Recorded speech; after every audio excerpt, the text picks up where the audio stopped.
आप देख रहे हैं अपना बिहार। बिहार की कुढ़नी सीट के लिए हुए उपचुनाव का परिणाम कुछ ही घंटे बाद सामने आ जाएगा। मुजफ्फरपुर के आरडीएस कॉलेज परिसर स्थित स्ट्रांग रूम में वोटों की गिनती कल सुबह 8 बजे से शुरू होगी। इस सीट पर मुख्यमंत्री नीतीश कुमार की प्रतिष्ठा दांव पर है।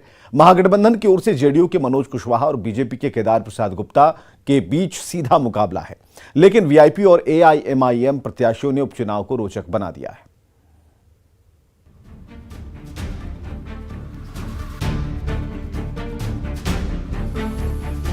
कुढ़नी विधानसभा सीट का चुनाव परिणाम कुछ ही देर में सामने आने वाला है। जनता का आशीर्वाद किसे मिलेगा, इस पर सभी की नजरें टिकी हुई।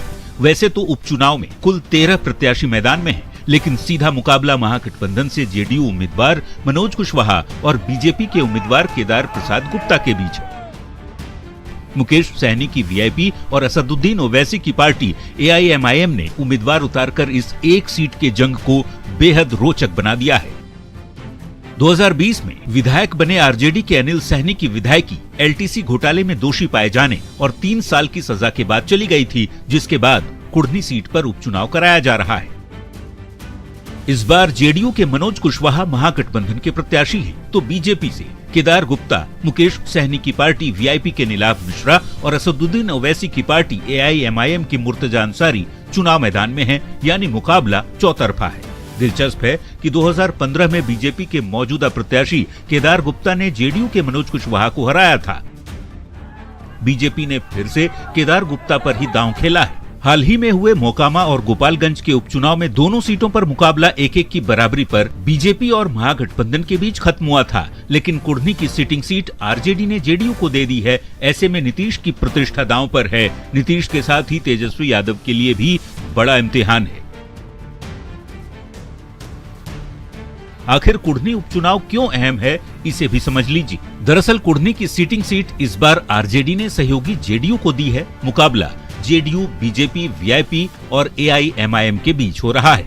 मुकेश सहनी की वीआईपी और असदुद्दीन ओवैसी की एआईएमआईएम ने चुनाव को रोचक बना दिया है। उपचुनाव के परिणाम से जातीय समीकरण तय होंगे। हार जीत से पार्टियों की रणनीति भी बदलेगी। जेडीयू उम्मीदवार यदि हारा तो महागठबंधन को झटका लगेगा, जबकि यदि बीजेपी की जीत हुई तो 2024 के लोकसभा चुनाव के लिए इसे अच्छा संकेत पार्टी के लिए माना जाएगा। कुढ़नी की लड़ाई को धार देने पहली बार नीतीश कुमार तेजस्वी यादव के साथ चुनाव प्रचार करने आए। डिप्टी सीएम तेजस्वी यादव ने भी अपनी सभा में पिता लालू प्रसाद के खराब स्वास्थ्य का हवाला देकर लोगों से इमोशनल कार्ड खेला था। जीत के दावे भले ही महागठबंधन और बीजेपी की ओर से किए जा रहे हों, लेकिन नाक की लड़ाई बनी कुढ़नी सीट पर जनता का आशीर्वाद किसे मिलता है, इसका पता तो नतीजा आने के बाद ही चलेगा। Bureau report, news 18। कुढ़नी का किंग कौन होगा, किसके सिर पर जीत का सेहरा सजेगा, इस सवाल का जवाब तो गुरुवार को अपने तय वक्त पर ही सामने आएगा, लेकिन नतीजों को लेकर जीत के दावे अभी से होने लगे हैं।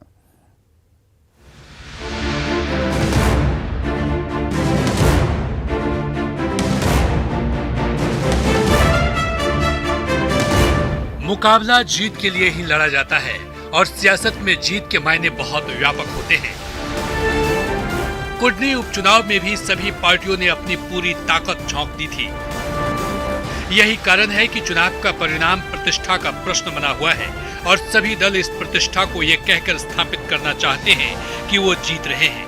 जेडीयू कहती है कि कुढ़नी में बीजेपी ने पहले ही हार स्वीकार कर ली है, वहाँ तो महागठबंधन की जीत में कोई कंफ्यूजन ही नहीं है। क्योंकि परिणाम तो अब बीजेपी के लोगों ने स्वीकार ही कर लिया है।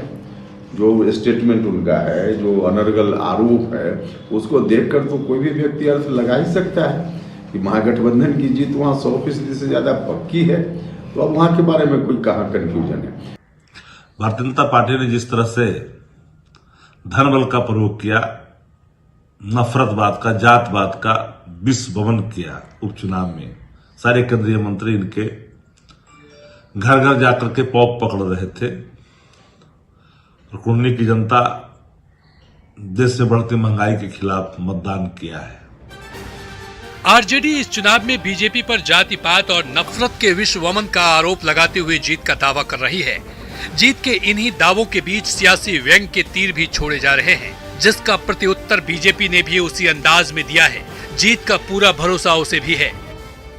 और पूरा प्रशासन को लगाकर जिस तरह बूथ कैप्चरिंग करने का प्रयास किया, उसके बावजूद पूरे कुडन्नी विधानसभा के आम लोगों ने जिस तरह भारतीय जनता पार्टी को समर्थन दिया है, इससे स्पष्ट हो गया है कि अब नीतीश मुक्त बिहार बनाना चाहती है बिहार की जनता, और कुडन्नी इसका नींव रखने का काम कर रही है। जीत के अपने अपने दावों के बीच सबसे रोचक दावा तो विकासशील इंसान पार्टी यानी वीआईपी की ओर से हुआ है। कुडनी में नतीजे को लेकर वीआईपी के नेता इतने आश्वस्त हैं कि अभी से 2 क्विंटल लड्डू को बंधवाने का काम शुरू कर दिया। वैसे तो इस उपचुनाव में मुख्य लड़ाई महागठबंधन और बीजेपी के बीच है, लेकिन वीआईपी और एमआईएम के उम्मीदवारों ने मुकाबले को दिलचस्प बना दिया है। चुनाव हम भारी मतों से जीत रहे हैं। कल तो हम लड्डू मिठाई भी बांटेंगे, तैयारी करवा रहे हैं। अगर तैयारी किसी को देखना है तो हमारे आ जाए, वहाँ इको पार्क के पास देख के जो है वहाँ 2 क्विंटल लड्डू बट रहा है। भारी मतों से हम चुनाव जीत रहे हैं। बीजेपी हो या गठबंधन, दोनों दलों ने कुडनी का किंग बनाने के लिए कड़ा संघर्ष किया है। ये सीट प्रतिष्ठा की सीट है, लिहाजा बीजेपी के बड़े नेताओं ने कुडनी में कैंप किया, तो दूसरी ओर सीएम नीतीश कुमार और डिप्टी सीएम तेजस्वी यादव ने संयुक्त रैली की। डिप्टी सीएम ने लालू प्रसाद यादव को लेकर इमोशनल कार्ड भी खेला था, लेकिन जीत के अपने अपने दावों के बीच देखने वाली बात यह है कि जनता ने किस पर अपना भरोसा जताया है, किसे अपना आशीर्वाद दिया है। न्यूज 18 के लिए पटना से आनंद अमृतराज की रिपोर्ट। कुडनी विधानसभा उपचुनाव का परिणाम जेडीयू और खासकर नीतीश कुमार के लिए बेहद महत्वपूर्ण माना जा रहा है, क्योंकि कुडनी आरजेडी की सिटिंग सीट थी, जिसे नीतीश कुमार ने लालू प्रसाद से आग्रह कर मांगा था। इस वजह से भी जेडीयू के लिए यह सीट प्रतिष्ठा की सीट बन गई है। जेडीयू दफ्तर से और अधिक जानकारी दे रहे हैं आनंद अमृतराज।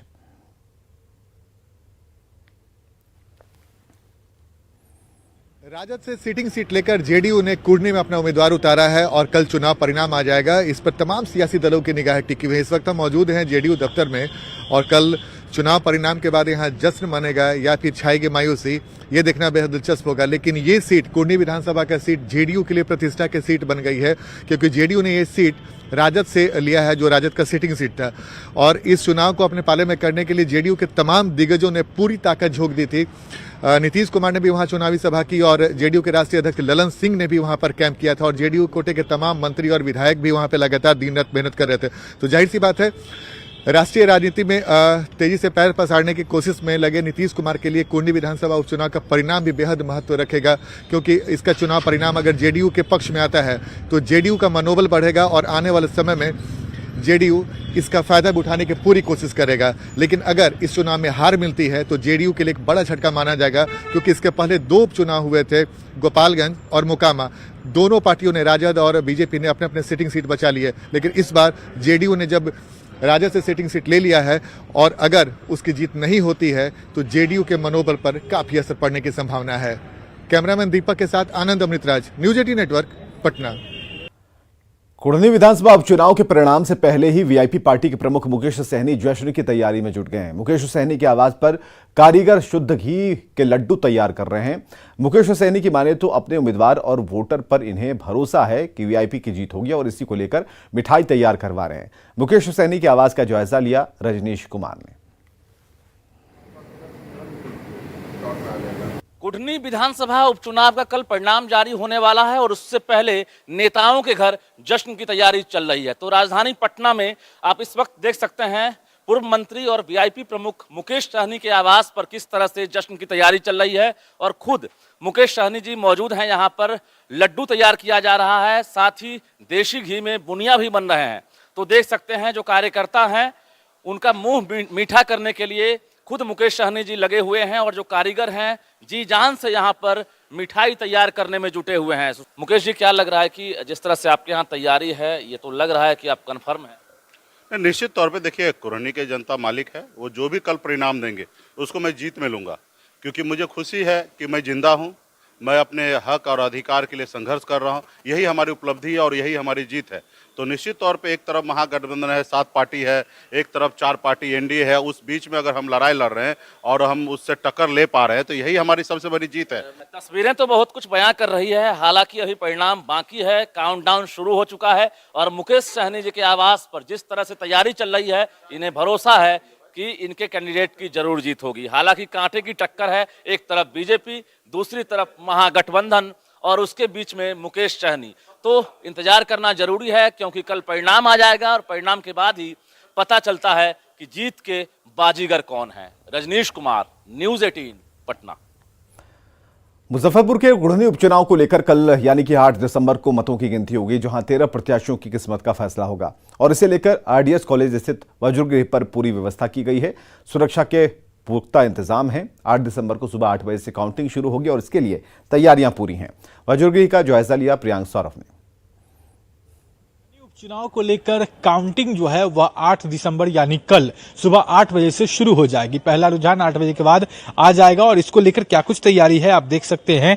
अभी हम मुजफ्फरपुर के आरडीएस कॉलेज स्थित वज्रगृह में हैं। वज्रगृह के बाहर हैं, जहां पर आप देखेंगे काफी संख्या में पुलिस बलों की तैनाती है। सुरक्षाकर्मी लगातार ईवीएम की सुरक्षा में लगे हुए हैं और कुछ घंटों के बाद जब काउंटिंग का दिन आएगा तो सुबह से जब ईवीएम खुलेगा उसके बाद रिजल्ट सामने आएगा कि जो 13 प्रत्याशी मैदान में हैं और जिनके लिए 3,11,728 वोटरों में से 57.8% वोटरों ने वोटिंग किया है, तो उसका रिजल्ट क्या होगा, किसके भाग्य कल इन प्रत्याशियों के भाग्य का फैसला होगा। और ईवीएम जहां रखा गया है ये वही आरडीएस कॉलेज है और उस आरडीएस कॉलेज के अंदर जो वज्रगृह बनाया गया है वहां पर आप देखेंगे सुरक्षाकर्मी मौजूद है और यहां पर काउंटिंग को लेकर तमाम व्यवस्थाएं की गई है। पंडाल वगैरह पहले से ही लगा हुआ है क्योंकि यहाँ पर ईवीएम संग्रहित किया गया था, तो ऐसे में पूरी व्यवस्था हो चुकी है और कुछ जो व्यवस्था है वह जिला प्रशासन की तरफ से की जा रही है। ऐसे में लगभग तैयारी पूरी है और कल 8 बजे से काउंटिंग जो है वह शुरू हो जाएगी। मुजफ्फरपुर से न्यूज़ 18 के लिए प्रियांक सौरभ।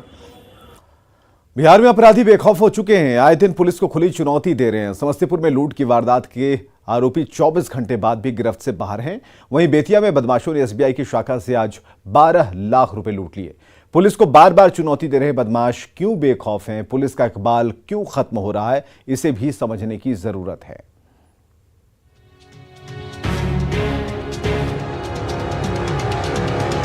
बिहार में अपराधी बेलगाम हो रहे हैं, पुलिस का इकबाल खत्म होता नजर आ रहा है। ये हम नहीं कह रहे, बल्कि अपराधियों की एक के बाद एक करतूतें इसकी गवाही दे रही है।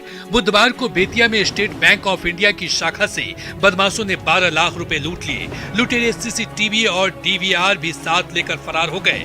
नगर थाना क्षेत्र के संत घाट ब्रांच में दिन दहाड़े बदमाश बैंक में दाखिल होकर लूट की वारदात को अंजाम देते हैं और पुलिस है कि अंधेरे में ही तीर चला रही है। दावा किया जाता है कि जल्द बदमाश गिरफ्त में होंगे। और लगभग अंदर जो बता रहे हैं कि 6 की संख्या में थे और उन्हें भी हो सकता है कि बाहर भी रहे होंगे। तो हम लोग अन्य चीज़ों को भी देख रहे हैं, आसपास कोई सीसीटीवी फुटेज या अन्य चीज़ें जो भी मिले जिससे क्लियर हो सके कितने लोग। इससे पहले मंगलवार को समस्तीपुर में 12 घंटे के अंतराल में अपराधियों ने डकैती की 2 बड़ी वारदात को अंजाम दिया और पुलिस सोती रही। अब तक आरोपियों का कोई सुराग तक नहीं लग पाया है।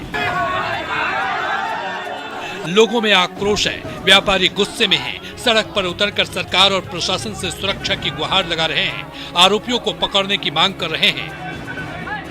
लुटेरे इस कदर बेखौफ हैं कि वारदात से पहले सीसीटीवी का डीवीआर भी साथ ले उड़ते हैं। ऐसे में समझना मुश्किल नहीं कि कानून व्यवस्था को लेकर क्या हालात हैं। व्यवसायी हो या आम पब्लिक, सभी सुरक्षा की गुहार पुलिस प्रशासन से लगा रहे हैं। इन सब के बीच सवाल पुलिस के खत्म होते इकबाल को लेकर भी उठ रहे हैं। न्यूज़ 18 के लिए समस्तीपुर से मुकेश कुमार और बेतिया से प्रफुल्ल कुमार की रिपोर्ट। बिहार प्रशासनिक सेवा संघ बासा ने विपाड के डीजी के पाठक पर गंभीर आरोप लगाते हुए मुख्य सचिव आमिर सुबहानी से गुहार लगाई है। बासा के अध्यक्ष शशांक शेखर सिन्हा और महासचिव सुनील तिवारी ने आरोप लगाते हुए कहा है कि विपाड के डीजी के पाठक के आदेश पर ट्रेनी डिप्टी कलेक्टर को अमानवीय तरीके से ट्रेनिंग दी जा रही है।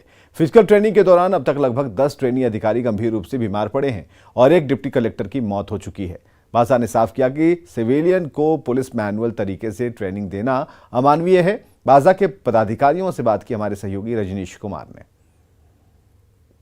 बासा ने विपाड के डीजी के पाठक पर गंभीर आरोप लगाया है और मुख्य सचिव से गुहार लगाई है। आखिर आरोप क्या है, सीधे हम बात करते हैं। बासा के अध्यक्ष हैं शशांक शेखर सिन्हा और उसके साथ साथ महासचिव भी हमारे साथ हैं। क्या लग रहा है सर, क्यों आप लोगों को गुहार लगानी पड़ी? ये जो प्रशिक्षण सत्र हम लोग का 63वीं बैच के जो उपसमाहर्ता हैं, उनका ट्रेनिंग के दौरान उनको बहुत ही फोर्सफुली फिजिकल एक्टिविटीज में शामिल किया गया है। अभी कुछ दिनों पहले 14 नवंबर को हमारे एक पदाधिकारी विवेक सिंह की देहरादून में ट्रैकिंग कराई गई, ट्रैकिंग के दौरान मौत हो गई है। उससे भी इन लोगों ने कोई करिकुलम में सुधार नहीं किया। और अभी जो बीपाट गया में जो प्रशिक्षण का दौर चल रहा है, उसमें इतनी ठंड में इन लोगों से ऐसा शारीरिक ये प्रशिक्षण दिया जा रहा है, जिसके चलते वे लोग किस बैच के डिप्टी कलेक्टर हैं? ये 63वीं बैच के हैं और बहुत ही अमानवीय तरीके से प्रशिक्षण दिया जा रहा है। आज हम लोग मुख्य सचिव से मिले इस संबंध में और उनसे मांग की कि जो हम लोग की बहाली कोई मिलिट्री या पुलिस में नहीं हुई है, सिविल ऑफिसर्स के रूप में हुई है। और हम लोग डरे हुए हैं कब किसी पदाधिकारी के विषय में कोई और दुखद समाचार आ जाए। ये वहाँ के जो डीजी हैं उनको वो चूंकि पूर्व में मिलिट्री से रिटायर्ड होकर आए हैं, तो उनको सिविल और पुलिस दोनों के ट्रेनिंग में तो बासा जो है अपने ट्रेनिंग डिप्टी कलेक्टर के साथ है और यही वजह है कि एक आपात बैठक करने के बाद देख सकते हैं ये पत्र तैयार किया गया और मुख्य सचिव से ये लोग मिले हैं, जिसमें कई गंभीर आरोप लगे हैं जो विपाट के डीजी हैं के पाठक उन पर, क्योंकि के पाठक पर यह आरोप लगा है कि जो सिविलियन हैं उनको पुलिस की ट्रेनिंग तर्ज पर जो है ट्रेनिंग दी जा रही है। जाहिर है लगभग 8 से 10 जो डिप्टी कलेक्टर हैं वो ट्रेनिंग के दौरान बीमार पड़ गए हैं, अस्पताल में भर्ती हैं, वहीं अब तक एक की मौत हो गई है। ऐसे में बासा भी डरा सहमा मुख्य सचिव से गुहार कर रहा है। कैमरामैन दीपक के साथ रजनीश कुमार, न्यूज 18 पटना। बिहार में भ्रष्ट अधिकारियों के खिलाफ लगातार कार्रवाई जारी है। निलंबित फरार आईपीएस अधिकारी आदित्य कुमार के 3 ठिकानों पर विशेष निगरानी इकाई ने छापेमारी की। निलंबित आईपीएस अधिकारी के 3 ठिकानों पर छापा। आदित्य कुमार के ठिकानों पर एसवीयू का छापा। आय से अधिक संपत्ति मामले में छापेमारी। फरार आईपीएस अधिकारी आदित्य कुमार के खिलाफ स्पेशल विजिलेंस यूनिट ने कार्रवाई शुरू कर दी है। गया के पूर्व एसएसपी रहे और निलंबित आईपीएस अधिकारी आदित्य कुमार के 3 ठिकानों पर एसवीयू ने छापेमारी की। स्पेशल विजिलेंस यूनिट ने पटना के अलावा उत्तर प्रदेश के मेरठ और गाजियाबाद के ठिकानों पर रेड की। आदित्य कुमार के पटना के फ्लैट में ताला लगा हुआ था, जिसे खुलवाने को लेकर विजिलेंस टीम को काफी मशक्कत करनी पड़ी। आखिरकार फ्लैट का ताला तोड़कर स्पेशल विजिलेंस यूनिट की टीम फ्लैट में दाखिल हुई।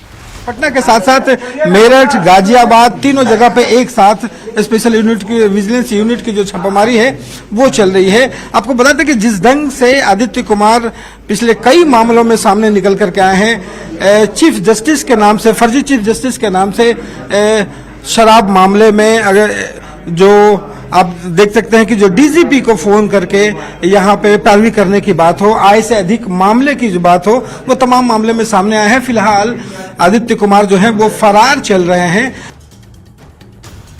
एसवीयू की जांच में आदित्य कुमार के खिलाफ आय से अधिक मामले के कई सबूत मिले हैं। जांच में 20 लाख रुपए कैश के साथ कई बैंक खातों में करीब 90 लाख रुपए जमा मिले हैं। 5 लाख रुपए एफडी में निवेश के साथ बैंक लॉकर, कई बैंकों में परिजनों के नाम पर भी पैसा जमा होने के कागजात मिले हैं। जांच में पटना के हाउसिंग सोसाइटी में 18 लाख का प्लॉट, गाजियाबाद में 30 लाख का प्लॉट, पटना के सुगना मोड़ में 60 लाख के प्लॉट के कागजात मिले हैं। पटना के बंसी कुंज सोसाइटी सुगना मोड़ के फ्लैट में 18 से 20 लाख रुपए इंटीरियर पर खर्च हुए हैं। डीजीपी के साथ फर्जी कॉल मामले में आदित्य कुमार को पहले ही सस्पेंड किया जा चुका है, जिसके बाद से वो फरार चल रहे हैं। अब आय से 1 करोड़ 37 लाख रुपए से अधिक की संपत्ति मामले में आदित्य कुमार के खिलाफ एसवीयू ने शिकंजा कसा है। न्यूज 18 के लिए पटना से संवाददाता रवि एस नारायण, अमरजीत के साथ संजय कुमार की रिपोर्ट। जनसुराज पदयात्रा के दौरान पूर्वी चंपारण के मीरपुर पंचायत पहुंचे प्रशांत किशोर ने स्थानीय लोगों से संवाद के दौरान कहा, अगर बिहार के नेता आपको बेवकूफ बना रहे हैं तो आप भी तो बेवकूफ बनने के लिए तैयार बैठे हैं। अगर कोई सांसद विधायक काम नहीं कर रहा तो वो 3 से 4 बार कैसे चुनाव जीत रहा है। अगर आपको आपके भविष्य की चिंता नहीं है तो कम से कम अपने बच्चे की परवाह कीजिए, नहीं तो ऐसी ही दुर्गति में पूरा जीवन गुजर जाएगा। आदमी कहता हूं कि भैया होई नहीं के हो नहीं के, तो हमरा से पूछो तनी राउर एमपी 3 बार से जीतता, एक बार ना हुआ कोई ठगी, 2 बार ठगी, 3 बार, 4 बार, 5 बार कैसे ठग रहा है? आपके आंख पर पट्टी बंधा हुआ है, अपना बच्चा का कष्ट नहीं देख रहे हैं, अपने बच्चा का खाने का नहीं आदत लग गई है बिहार में मांगे के। खबर है अररिया से, जहां भारत नेपाल बॉर्डर स्थित जोगबनी थाने के ठाकुरबाड़ी रोड में पुलिस ने छापेमारी कर 200 ग्राम ब्राउन शुगर के साथ 3 युवकों को पकड़ा है। एसपी ने बताया कि नेपाल बॉर्डर पर पुलिस की नजर है और मादक पदार्थों की तस्करी करने वालों पर लगातार नजर बनाए हुए हैं। आपको बताएं कि नेपाल बॉर्डर पर ब्राउन शुगर समेत मादक पदार्थों की तस्करी लगातार होती रहती है। टीम का गठन कर ठाकुरबाड़ी रोड जोगबनी में राजू राय और सुधीर के मिठाई दुकान के पास की गली में छापेमारी कराई गई, जिस क्रम में टीम के द्वारा 4 व्यक्तियों को संदेह के आधार पर पकड़ा गया, जिनकी विधिवत बारी बारी से तलाशी लेने पर एक दीपू मल्लिक है और एक विधि विरुद्ध बालक नीरज कुमार है। दोनों के पास से एक पैकेट उजला रंग के प्लास्टिक में बंद करीब 200 ग्राम ब्राउन शुगर स्मैक बरामद किया गया। पटना के शास्त्री नगर थाना क्षेत्र में एक आभूषण दुकानदार ने पुलिस पर रंगदारी मांगने के गंभीर आरोप लगाए हैं। पुलिस और दुकानदार के बीच हुई नोकझोंक सीसीटीवी कैमरे में कैद हो गई है, जो अब वायरल हो रही है। वीडियो में पुलिस को दुकानदार का कॉलर पकड़े देखा जा सकता है। वहीं पुलिस ने उसे यह कहते हुए गिरफ्तार किया कि वो चोरी किया हुआ सोना बेचता है।